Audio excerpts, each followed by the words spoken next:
look, I am not from Mars or from heaven. I am not a holy person. So first of all, when we approach these issues, we don't say we are holy and therefore we have come with heavenly solutions and so on. The reason why regulations, the law, constitution, and all these institutions exist in society is so that ili kila mtu awajibike.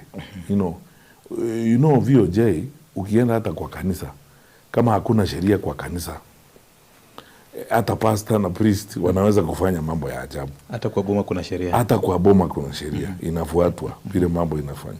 Shida yetu sisi vile tulivyo sahihi ni kwamba saa nyingine unashangaa kama kuna sheria. Kwa hivyo mambo ya ufisadi, mimi kwa maoni yangu, hakuna haja ya sheria mpya, tuna sheria ya kutosha. Okay. Hakuna haja ya mashirika mapya, tuna mashirika ya kutosha ya kupigana na ufisadi. What we are missing, ile shida tuko nayo sahihi, is honest, forthright and courageous leadership to deal with this problem. Okay. Na uwezi kupigana na hii shida ya ufisadi kama wewe mwenyewe uko na shida. Tuseme tu kweli.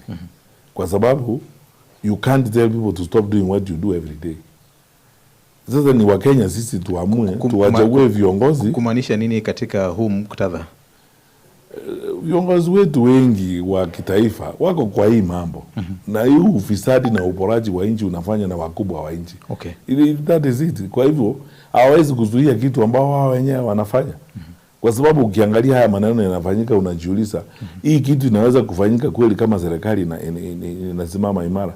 Mtu akikwambia, unajua by the way VOJ, ukisoma ripoti ya Auditor General kuhusu kitu kama hii ya e-citizen, unajua unashangaa, unasema tufunge hii nchi tuende nyumbani. There's nothing, I mean it's crazy.